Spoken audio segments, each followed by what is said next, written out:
Buongiorno Presidente Teserin. Buona giornata. Allora, questo bilancio che già diverse volte che ritrovate dovremmo essere nelle fasi conclusive. Ma nella riunione di ieri sera con i capigruppo l'ipotesi è che dovremmo chiudere oggi.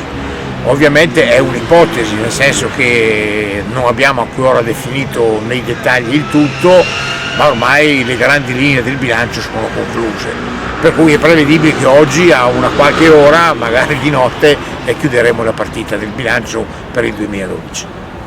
Le opposizioni? Ma devo dire che è uno dei bilanci più difficili a cui ho partecipato.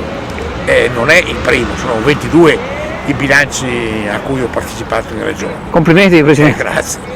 Ed è nuovo per molti aspetti, perché applicavamo per la prima volta il nuovo regolamento, che è stato utilissimo, ma più ancora perché siamo nel bilancio della maggiore situazione di crisi per le regioni da quando sono nate, dal 1970. E quindi sono concentrate delle condizioni di difficoltà riconosciute da tutti, maggioranza e minoranza, ma per di più all'interno della gestione della nostra regione le forze politiche si sono scomposte, sia da parte della maggioranza che da parte della minoranza. La maggioranza, che rimane insieme con la posizione PDL e Lega, ha però nei confronti del governo nazionale una posizione totalmente diversa.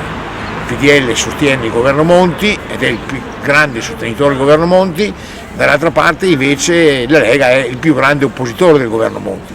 E siccome i rapporti tra il Veneto e la realtà nazionale sono rapporti obbligati che devono avere un'attenzione particolare, questo crea moltissime difficoltà anche nella gestione del bilancio. Devo dire che fortunatamente sui grandi temi il bilancio dà risposte positive. La sanità, i sociali, in particolare il discorso della disabilità, il discorso del lavoro e della formazione professionale vedono nel bilancio una posizione che può essere considerata non esaustiva di tutte le problematiche, ma sicuramente soddisfacente su questi grandi filoni. E questo ci lascia nella condizione di sapere che i timori più forti che avevamo, specie per la sanità, sono stati superati.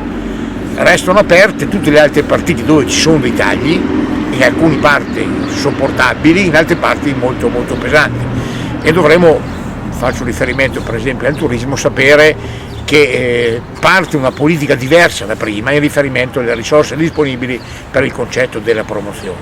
Sta dentro a tutto il tema della riforma istituzionale avviata, della soppressione o contenimento comunque delle province, perché molti finanziamenti che dalle regioni prima andavano alle province con le conseguenti deleghe potrebbero essere viste in maniera diversa. E questo è lo spaccato a grandi linee del bilancio, quindi non è un bilancio che possiamo dire che siamo soddisfatti, ma è un bilancio di cui devono essere prese non ulteriormente rimandate. Grazie molto Presidente. Buona giornata. Grazie.